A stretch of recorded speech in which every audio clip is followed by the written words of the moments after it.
Proudly sponsored by Namungona High School. Amanya gange bampita Brian wako, of course usanga wali Namungona kuchukua ekida kuluyinja esomero welisangibwa musajja wange Semaganda Ronald abeerawo okubaniriza ye ng'omuntu ate no munayo laba boba bavia damu somero lyaffe lya primary nojja ku Namungona High tukusalirako ebisale bano baba basasula million bills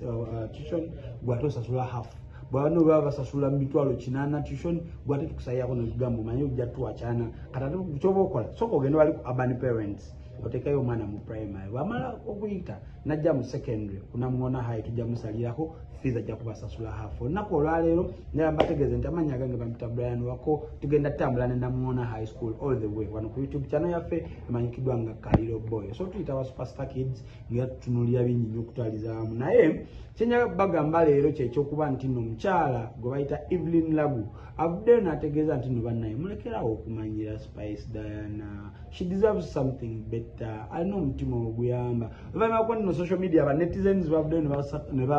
I call it castigating, yeah. Balubi Spice Diana bamugamba gwe man yonna badi tolina kyoli okulaba ng'ovaayo osimanyi n'okwisa ebifaananyi n'omulwadde mu mbeera Evelyn Lagu gye yabaddemu ng'ali mu ddwaliro ekiruddu ate n'ovaayo n'ogamba mbaluliko ku bifaananyi bingi byayogeddwa okutwalizaamu so Evelyn Lagu ya ng'omuntu yabadde n'agamba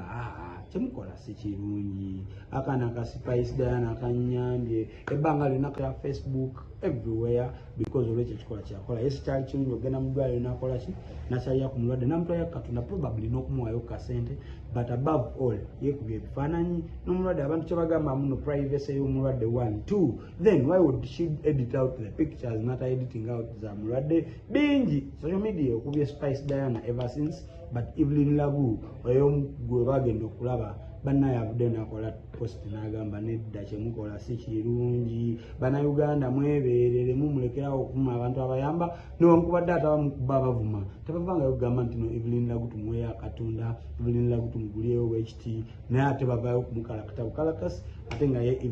nga Spice Diana yakola ekikyenga omuyimbi yakola ekikyenga omuntu ak'obuntu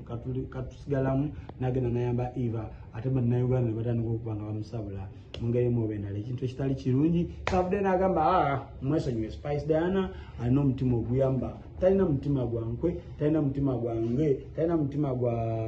ko talina mutima gwa furitis mubi oba ogamba nti nalina omutima ogutayagaliza ng'abantu abalala fena tukimanyi nti abayimbi tebaterayimirirawo bayimbi banaabwe bwe oyagala okakasa tunuye muyimbi yenna yali afudde olaba bakyasobola ogenda okuziika bira bifaananako bwe bityo bingi but ye nga Eva yagambye muleme kuvuma kamami mukaleke keyagale muleme kugamba nti ate Spice Diana kyakoze kibi ate Spice Diana ogenda otya ku kitanda okulaba